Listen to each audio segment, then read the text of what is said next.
Okay, good morning, everyone. Welcome to this webinar on DevOps with AWS and Azure Cloud DevOps. Welcome to Applogic Consulting. We are a consulting organization with over a decade of experience in various domains like industry partnership, placement programs, training engagements, etc. So you can use the various options given below to get in touch with us, and our team will be able to help you make up your mind and take a right decision. So today we are going to talk about cloud DevOps with a specific focus on AWS and Azure because that's what is hot in the market right now.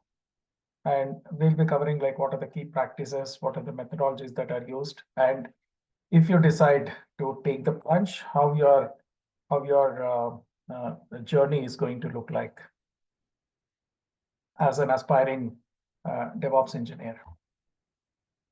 Okay, so that's about me. I have over 23 years of industry experience. I've played various roles in almost all the areas, development, QB, and then moved on to leadership roles. So that's what entails me to talk about this field with so much of confidence because I've seen the end-to-end life cycle, right? I started my journey as a developer, then moved into QE, quality engineering roles with focus on automation, and then moved into leadership roles. So that's what is this entire DevOps journey is all about, as you're going to see when we move ahead. And I'm a DevOps practitioner specializing in Azure and AWS technologies. When I say that, I have vast experience in consulting with the companies, providing them with DevOps solutions to host to deploy their applications, to manage their production environments.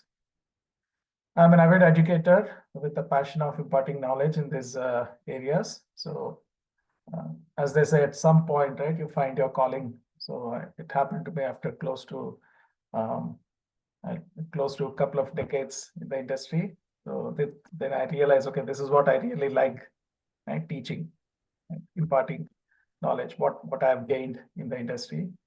I started my journey as an educator, and my focus areas are these DevOps, network automation, cloud computing, software testing. I mean, I've not included the entire list because it'll go out of the slide. So yeah, so those are my areas.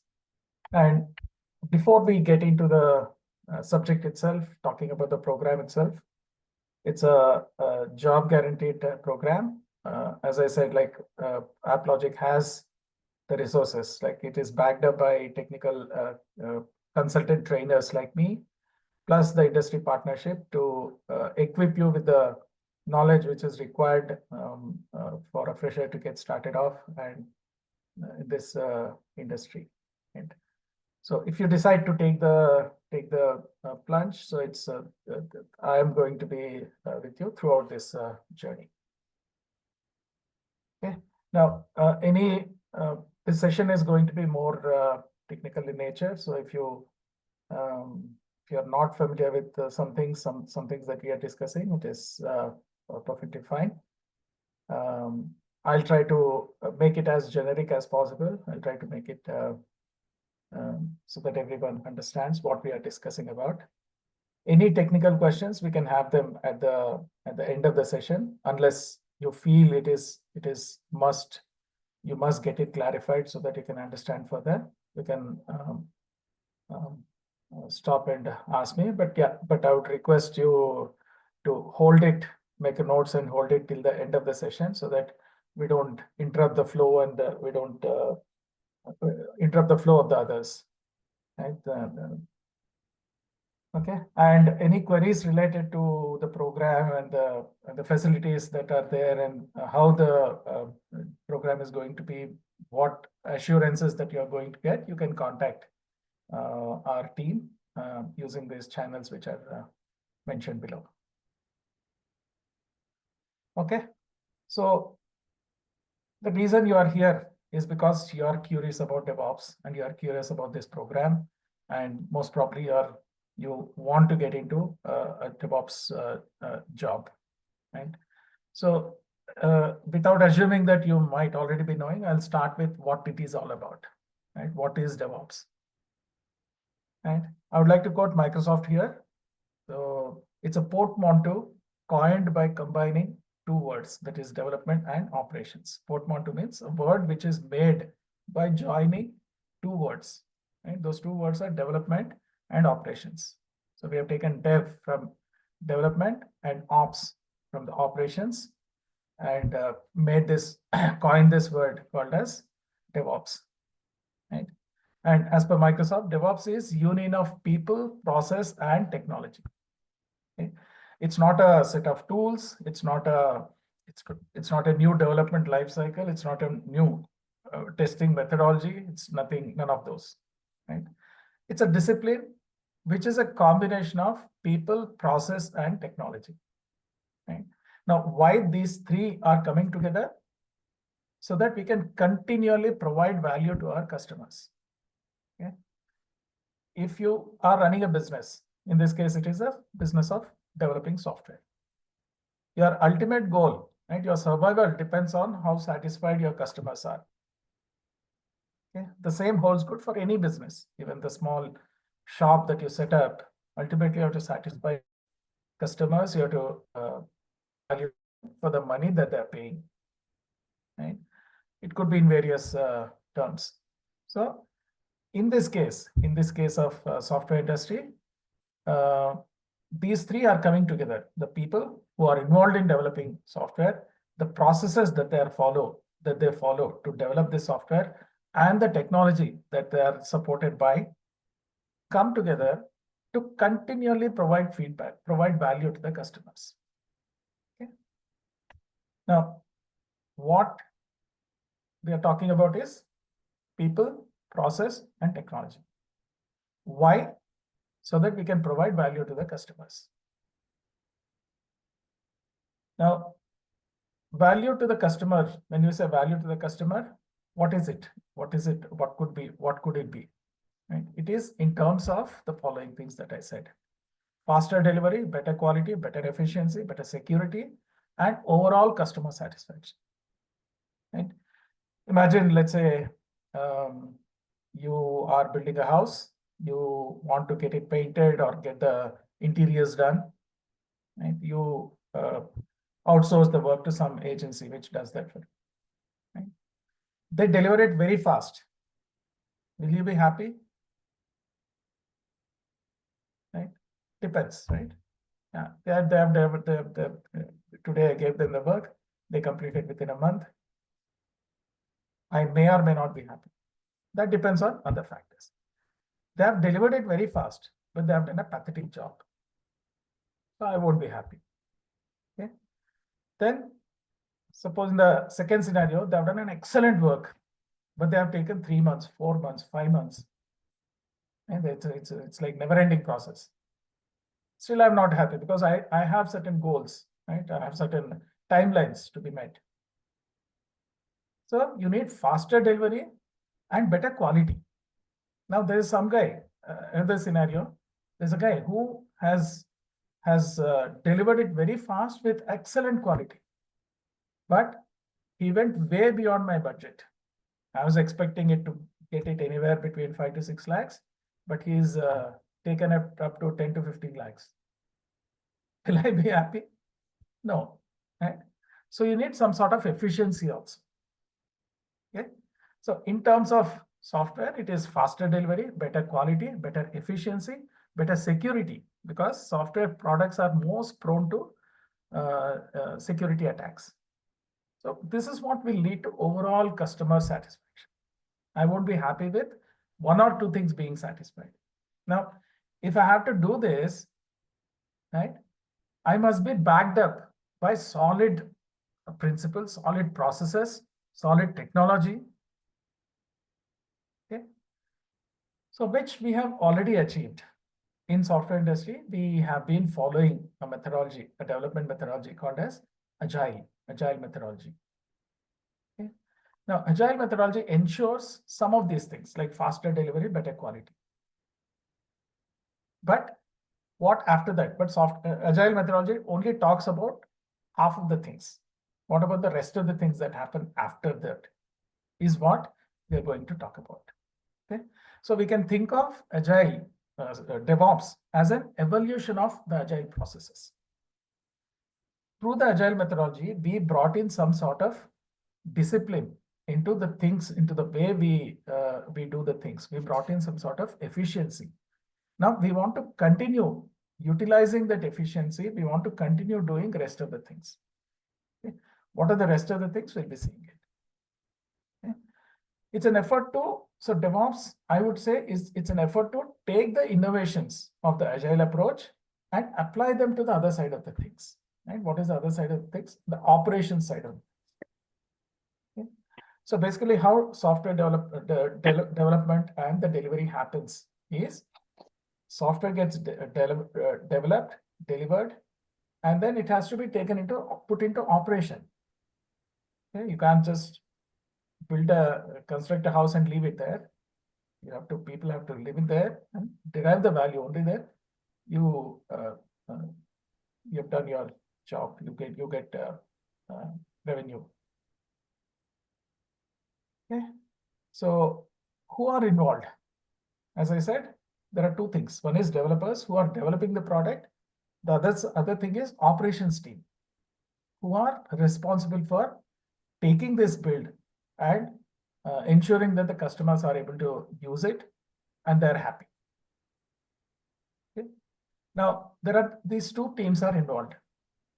Now, whenever there are multiple teams which are involved, there are going to be certain challenges. Right? The teams may or may not work well together. As it happens, that's what has been happening. Developers are too busy worrying about meeting the deadlines, finishing the current release, and quickly moving on to the next release because they are given a project plan. They have to keep meeting the project milestones. On the other side, so they keep building something and keep giving it to the operations team. Okay, take it to production, take it to production. Yeah, right. But operations guys, क्या हो रहा है? मैं क्या कर रहे हैं तुम फोन लेके?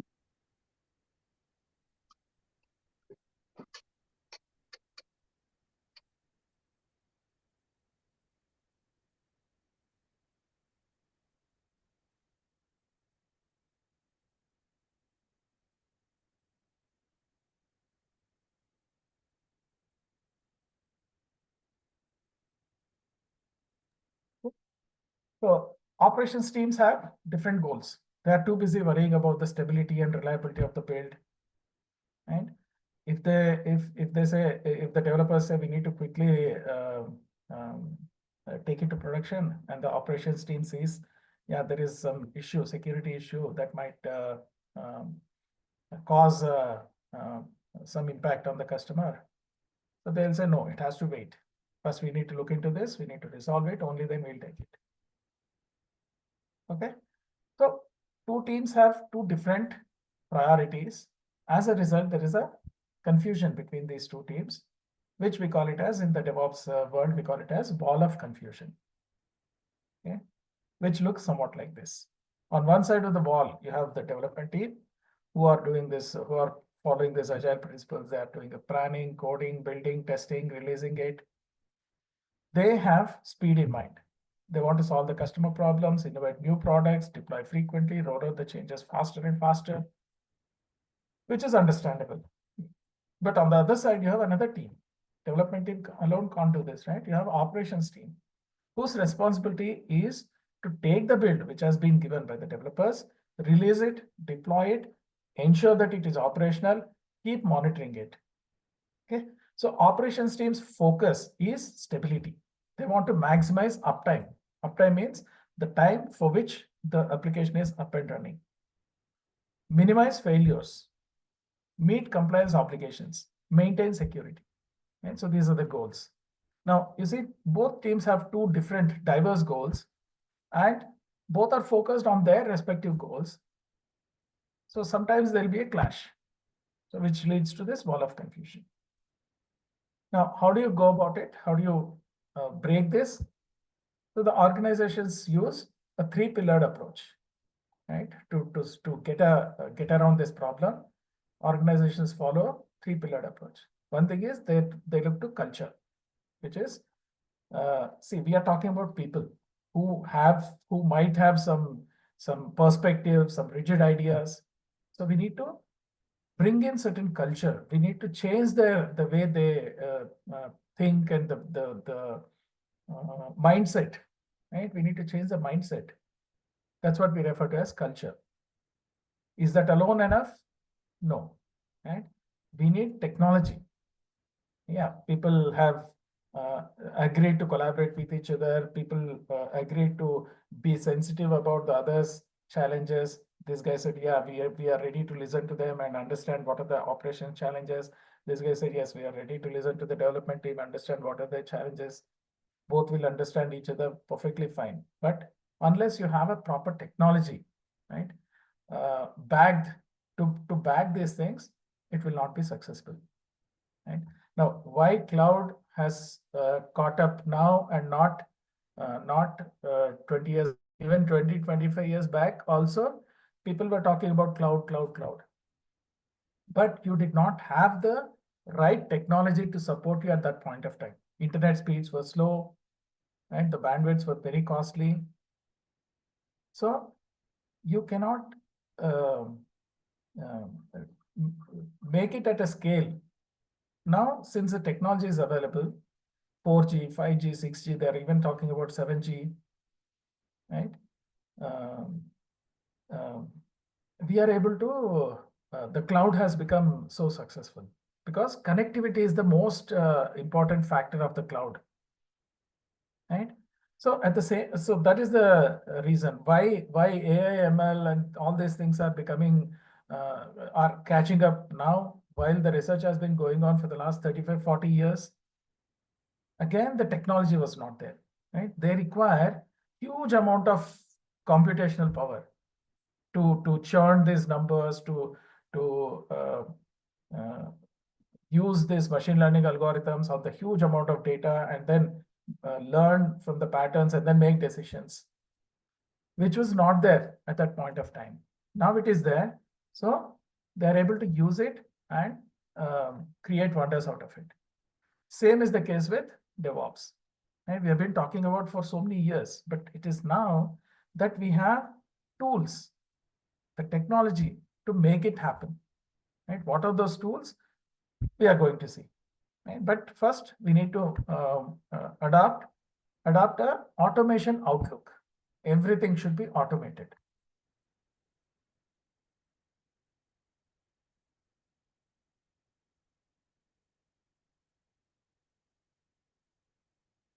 Yeah, culture, people, and the technology. Now, once you bring these three things together, we can break this wall, right? So you see the wall is broken and both these circles are fused with each other into a continual symbol, right? It's like an horizontal 8. It also represents kind of infinity symbol where one thing leads seamlessly into the other. Okay. So you see, this is dev side of the things: planning, coding, building, testing, releasing. And it seamlessly leads you into operation, right? So into the operation things, what is released gets deployed, operated, monitored. The feedback is fed. Fed back into the system, which leads to further planning, coding, building, testing, releasing, deploying, operating, monitor. This keeps happening on a continuous basis. So in a way, Agile also does the same thing, right? In Agile also, you take up iterative development, sprint-based development. You have sprint 1, you develop something. Sprint 2, you develop something on top of sprint 1. So you go on in a cycle, right? Sprint 1, sprint 2, sprint 3, sprint 4. We keep going on and on doing the same. So that's the reason we say DevOps is kind of an extension of Agile. So planning, coding, building, testing, release leads to operation side of the things, deploy, operate, monitor. The feedback which is received as part of monitoring again fed back into the system, either in terms of issues which need to be resolved, or in terms of new requirements which need to be planned and coded and built and tested and released. Okay. As I said, um, um, the things that are surrounding it, the technology around it, is what also plays a key role in the success of this methodology. Right? So you have something called as a version control, source code version control. You have development tools. You have automated frameworks which will automate some of your work. You have QA. The testing has been automated. Then you have pipelines. You have concept of pipelines, CI/CD pipelines, which will help you to create these builds and automate this process of building, testing, and releasing. Then after build is released, we need to deploy it somewhere. So you need the infrastructure, that is the servers are required. So we have brought in automation into that also in terms of infrastructure as code. By writing code, we are able to provision infrastructure now. Okay, so infrastructure as code will help you to provision the environment and configure it, make it ready to be able to deploy things. Right, configuration management is automated, and in the operation side of the things, you're no more talking about deploying them onto physical servers. You have adopted virtualization, and you're no more deploying this huge chunks of application. You have adopted something called as containerization. We talk about containers, Docker, and Kubernetes, etc., etc. Right? And then comes the monitoring. Once you deploy your applications, your job won't end there. Right? So you need to keep monitoring. The application keeps generating logs. You need to keep analyzing these logs, build graphs to see that yes, everything is working fine. Users are able to use our product. They're happy. If they're not happy, there is something wrong. So you need to send that as a feedback, which leads to further actions being taken. Okay, so that is with the help of these three technology, people, process, and culture coming together, people, process, and technology coming together, they have broken the wall to achieve this seamless integration. If you see in all this, right, continuous is the key, continuity. Okay? Continuity is the key. When we think of DevOps, what comes to our mind is CI/CD, which stands for continuous integration, continuous delivery, and deployment. But why just stop there? Right? We can extend this continuous to continuous testing, continuous provisioning. Provisioning means procuring the servers, procuring the hardware to support the deploy the applications. Continuous configuration, automated configuration management, which means once you create a server, get it ready by installing the necessary software in it, by configuring the settings. Continuous containerization. The builds that we are generating, there's a technology called as Docker, which will help us to pack our applications into containers. So we are able to do this continuously. And continuous orchestration using tools like Kubernetes, and continuous monitoring using tools like Nagios, Grafana, Prometheus.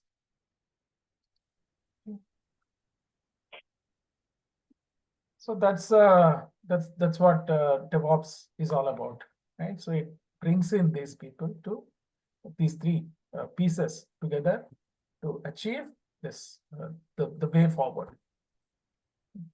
Now, where does cloud fit into all these things? Cloud simply will simplify some of these things. Like I want 10 virtual machines to be created now within next 5 minutes. Right? That is possible only with cloud. Now you might ask, why do you need 10 VMs in the next 5 minutes? Because it should have been well planned well in advance. The budget should have been taken care in the project plan. But suppose all that is done. Nowadays, the business demands are like demands are like very high. They demand very high from us. They'll say if it's not planned, I don't care. I mean, I need it to get the business done. So there could be certain situations, but suppose you need it. Cloud is the only way for you, because you simply can't get a servers big enough where you can create tens of virtual machines if you are using your traditional data center model, where you have big servers where you create these things. Okay. Of course, there's going to be a cost involved, but we'll not worry about the cost because customer is ready to pay. When he gets the value, is ready to pay. Okay. So, but you need the technology, right? So that is where cloud comes into picture. Cloud simply gives you unlimited amount of resources with just few commands being invoked. Okay? So if DevOps is like a cake, cloud is like a cherry on the cake, which will enhance the power of DevOps. It'll speed up things. It'll make them more and more efficient.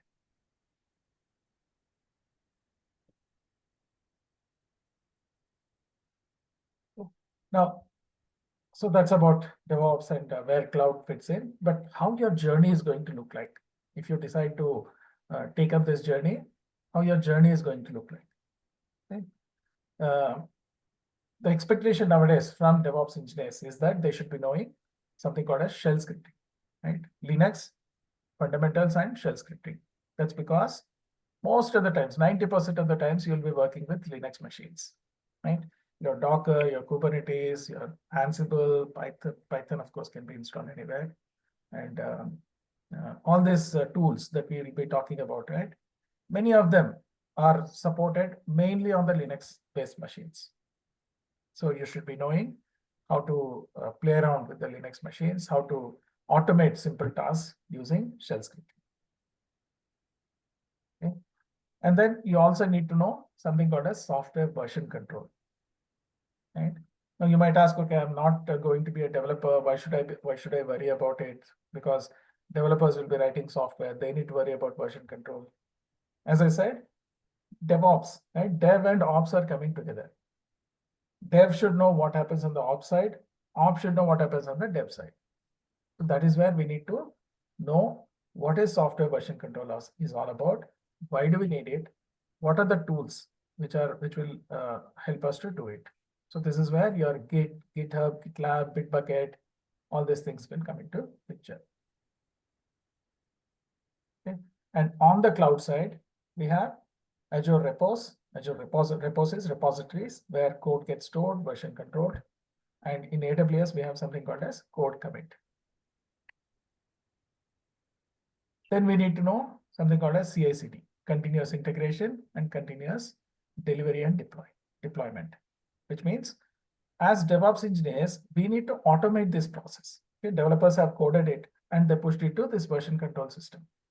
From there, we need to take that, run tests on top of it. Once test cases succeed, build it. Once the build is ready, release it.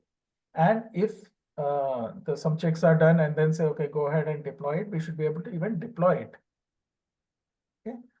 So we need to know something called as build tools, the CI/CD pipeline tools. So some of the tools that are out there are Jenkins, Circle CI, Argo CD. Nowadays we are hearing a lot. Travis CI, GitHub Actions, GitLab CI/CD pipelines. And on the cloud side, we have Azure pipelines and AWS pipelines. Okay, so Jenkins is one such tool. Now, most popular tool. There are large number of organizations are using this. Though you have many other options, just as we just mentioned, Jenkins is kind of must learn for the DevOps engineers. And as you're going to see, all the tools follow the same principles. So if you excel in one tool, it will be very easy for you to pick up other tools and run. And that applies not only to this, the entire DevOps journey is going to be like that. Every day there is a new tool coming up. There are so many tools, and organizations expect you to know so many tools. But if you excel in one tool and you explain them, okay, I'm familiar with the concepts, I know these concepts, and you quickly check out, okay, how you do something here like this, how it is done in the other tools, and you are able to explain. Then they are fine with it. They get the confidence that yes, it's all the same principles, you'll be able to easily pick up. Uh, a simple Jenkins script looks like this, where we fetch the code from source code repository and run some दिया था commands to build it.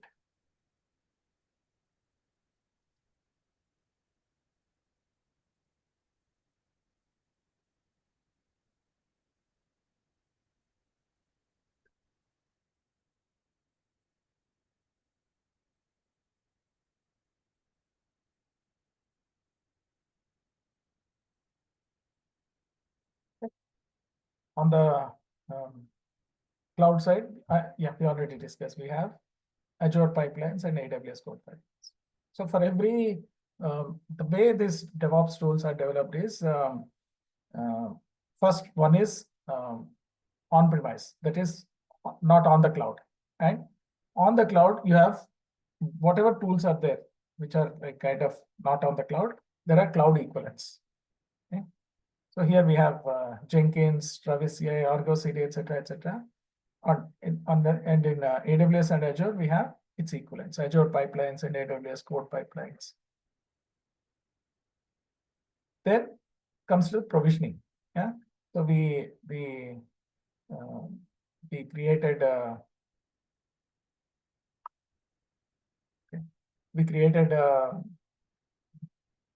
yeah, developers wrote code, they pushed it to Git repository, then the CI/CD pipeline kicked in, build is generated. Okay? Now, what is to be done with the build? We need to deploy it, which means before we can deploy, we need to provision the server, right? So there we use a concept called as IAC.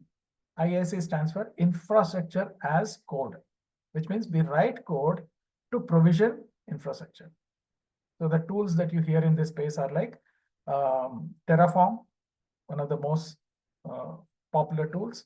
And on the cloud, you have CloudFormation and AWS CloudFormation and Microsoft Azure Resource Manager. Okay. This is a Terraform workflow. Let's not go into that because we are running out of time. Terraform is one of the most popular ISC tools that is out there, which we'll be learning this journey. Yeah, on the cloud, we have this ARM templates and CloudFormation. Once the server is provisioned, we need to configure it, which means, let's say mine is a Java Spring Boot application, which requires Apache Tomcat to be installed, and I need to deploy it. So we can automate this. Once the VM is created, we can automate the process of installing this Apache Tomcat and adjusting the settings, adjusting the port numbers, creating users and setting passwords, copying files. All this comes under your config management, which can be automated. Right? So you have tools like Ansible, Chef, Puppet, Salt. Ansible being open source and the most popular. So this is how broadly Ansible works. You have a system where Ansible is installed. It connects to remote systems via SSH and performs the task there. This is a Ansible playbook or the script. We call the script in Ansible parlance as playbook. It's going to look like. Again, in the same space, we have this templates and CloudFormation will play the role of configuration managers as well. Yeah. Then this format that you see here, right? It's known as YAML, YAML, which is like a standard for creating such configuration files. So we should also be learning. We should also be knowing what is YAML, how to understand YAML documents, how to create YAML documents. It's not a code. It's just a format. Right? So if you're familiar with XML and JSON, this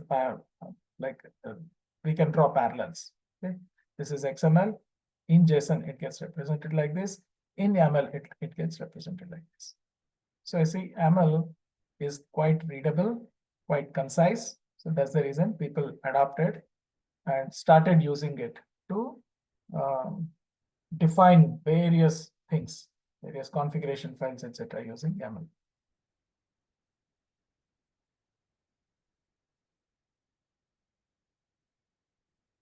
Another thing you need to know is Python. Now, You might ask, okay, there are a lot of people who come from networking background who are trying to get into experienced people, right? Trying to get into DevOps. They say, why should I learn Python? I didn't want to do programming. That's the reason first I went into networking. But as I said, automation mindset is the key. Right? Expectation is that DevOps engineers should be knowing Python. They may not be knowing it to the extent of being able to being as good as developers, but you should be able to automate your day-to-day tasks. If you need to automate some task for which there is no ready solution, you should be able to do it using Python. Okay. Now this is a usage of Python by percentage. Python is used 51% of Python's usage is for data analysis, 45% is for web development, 36% is for DevOps. 36% of usage, which means 1/3 of your DevOps engineers are using Python for automating the various tasks. Okay, rest of the things follow later. Some libraries which will help us to perform some automation. Then you need to know, I talked about containerization. You provision the server, you configured it, you are ready to deploy it, but how do you deploy it? Before that, you have to containerize it. So that is where the concepts of Docker comes into picture. Right? We'll not go into the details. Using Docker, we can package our applications. Let's say I have a Java Spring Boot application. I can package it as a Docker container, which means it becomes like a self-sufficient application. I don't need anything else. Once I take this Java Spring Boot application and containerize it, I can take a fresh machine. I can take a fresh laptop with just Docker installed on it. I don't need Java. I don't need anything. Everything that is required for my application to run comes along with this container. I simply put that container here. It will start running. That is what Docker can do for us. Okay, so this is a sample how we can convert our it's a Golang app. How we can convert it into Docker container. Okay. Docker Compose, another related technology to manage multi-container applications. So if you have this is a front end, this is a middleware, this is database. Right? Typically, your web application will have three parts, right? UI, backend, database. So we containerize all three pieces, and we use Docker Compose to put these three pieces together to make it look like an end-to-end web application. This is our, see again, YAML. This is a Docker Compose file. It's written in YAML. And cloud alternatives for Docker are Container Registry and Azure Container Registry and Elastic Container. These are not exactly replacements for Docker. These are just place where we can store the containers. Containerization still happens using Docker. These are just kind of registries where we can store and use the containers. Then comes the orchestration. Yeah, you containerize your Java Spring Boot application, but how are you going to run it? Ensure that it is running. If I need to scale the application, which means I need to increase the number of people who want to use it. All that comes under orchestration. Deploy, manage, operate, scale, delete. All this comes under orchestration. So here we use tools like Kubernetes. Okay. So Kubernetes main concept is cluster, pods, nodes, deployments, networks, etc. So again, YAML, this is a Kubernetes manifest. We call it as manifest, Kubernetes manifest, to deploy a simple web application. So you just give these instructions, your application will be deployed.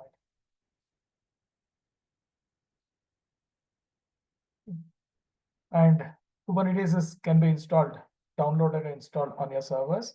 Cloud alternatives are Azure Kubernetes Service, Amazon Elastic Kubernetes service. So instead of downloading and installing on our servers, we can do these things in cloud also. And the final piece is monitoring. Right? Once, you have deployed your application as a Kubernetes cluster, it is up and running, but you need to monitor it, because if something is going wrong, the application is overloaded, the application is eating up RAM, eating up network memory bandwidth, right? Then people will start seeing slowness in the application, or it might crash. Sometimes you access web application, you just get a white screen. Okay, so in order to prevent such situations, we have to continuously keep monitoring the application and take preventive action before it actually occurs. It's like the health checkups that we do, right? We keep getting health checkups done and keep monitoring our health. Same way this, right? Because heart attacks, these don't come suddenly. Of course, in many cases, we can't understand the body, but in 90% of the cases, there are indications which come before. Same is the case when applications are running. They keep giving indications, like your CPU usage keeps going up, your memory usage keeps going up. So you put checks. Okay, if my CPU usage is going beyond 80% continuously for a certain period of time, then something bad is going to happen. So my system is going to crash very soon.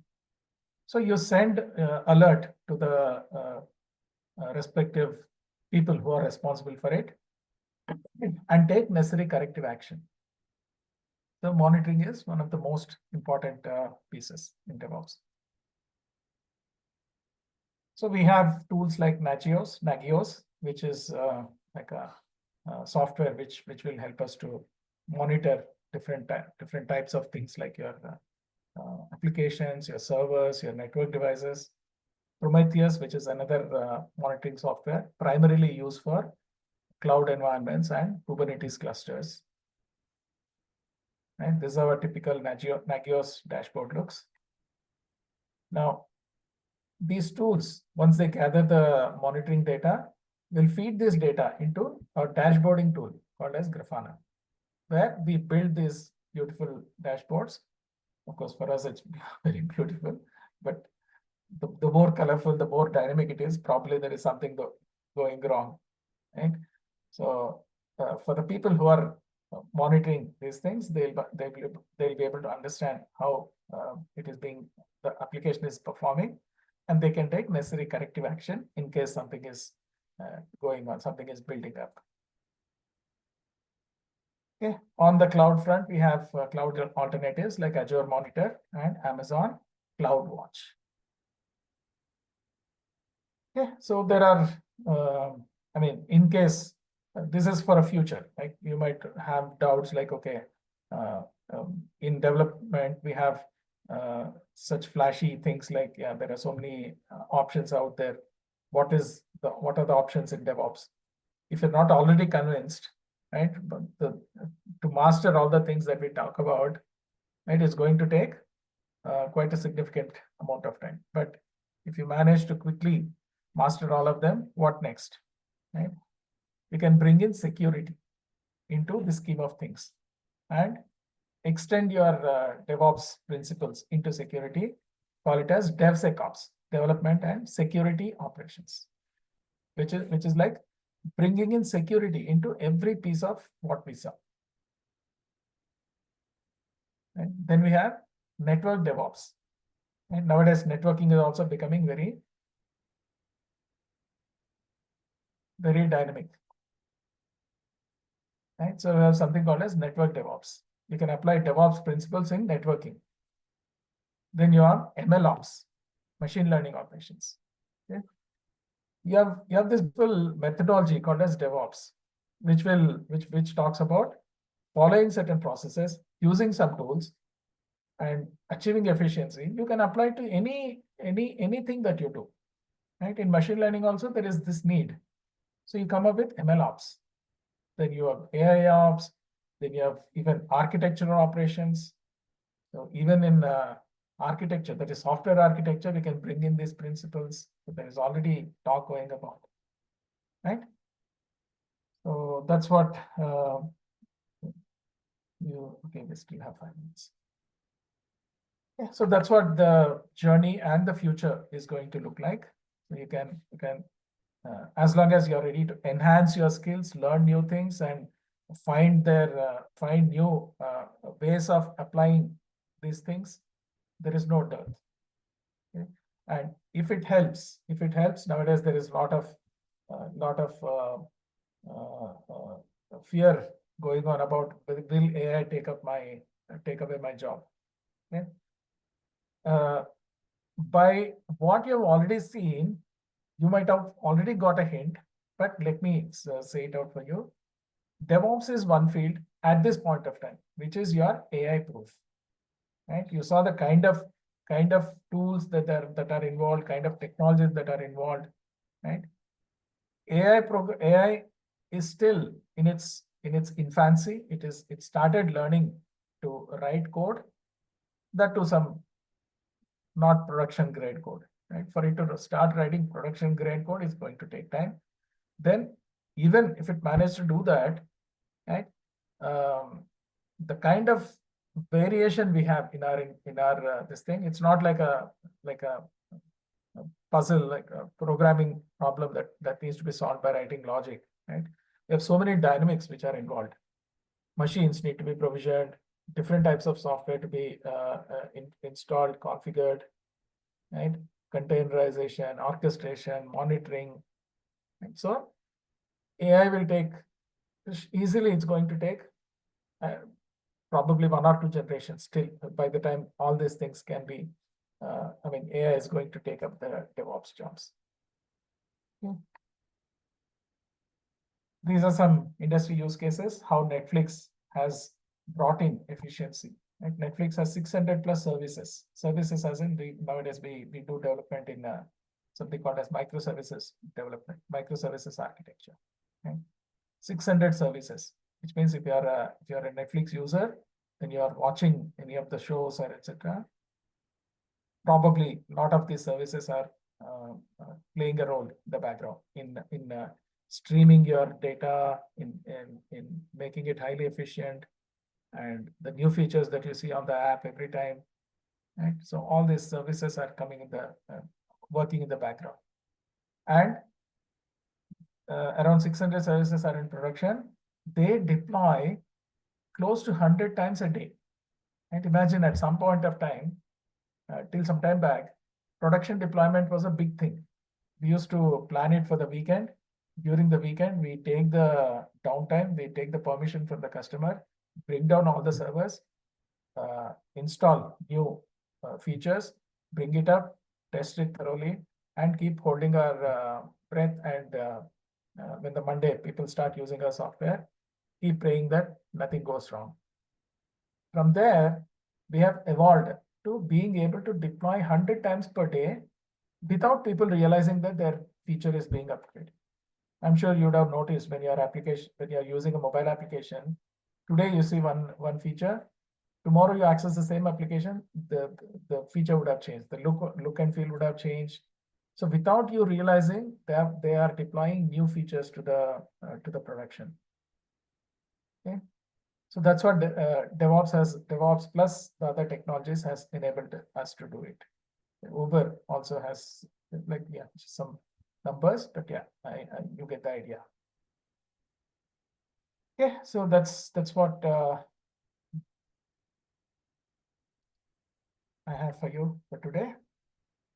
Any questions?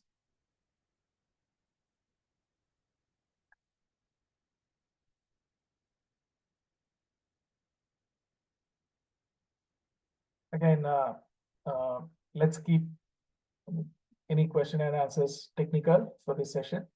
Any other logistics and about the program, fee structure, etc., you can contact our team.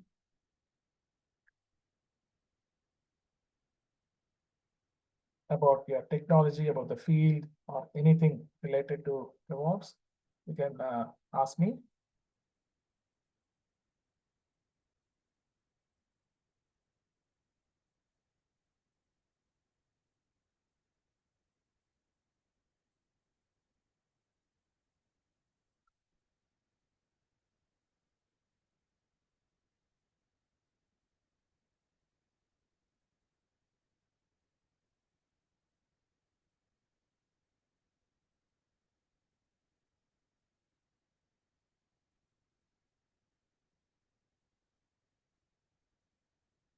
Okay, if no other questions, so give us a call to start this exciting journey. So from training to placement, we are going to hold your hand all through the way.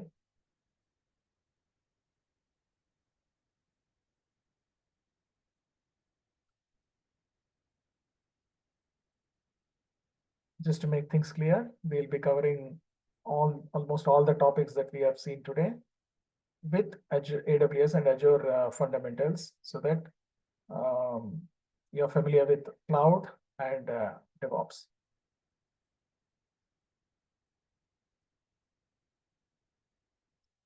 Okay, if no other questions, and then hopefully you'd have noted down the things. Take a screenshot in case you're not. And yeah, that's it from my side. Thanks for joining us today, taking time out of your Saturday. That should give us a hope that yes, you are serious about this.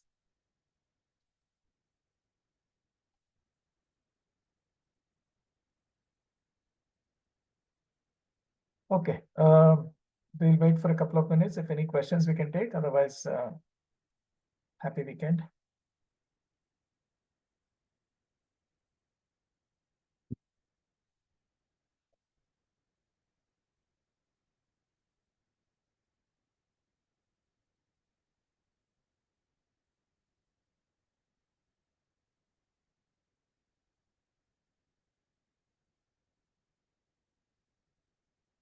You're hesitant to ask now, you can always ask later on those various options that we have provided. Call, WhatsApp, or mail.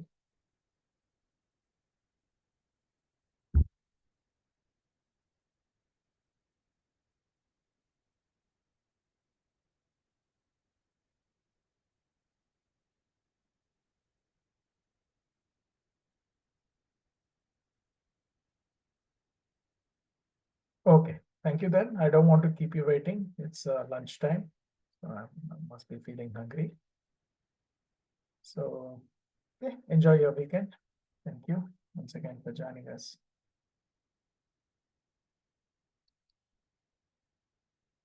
So the session is recorded. You can ask for recording in case you have missed some parts of it.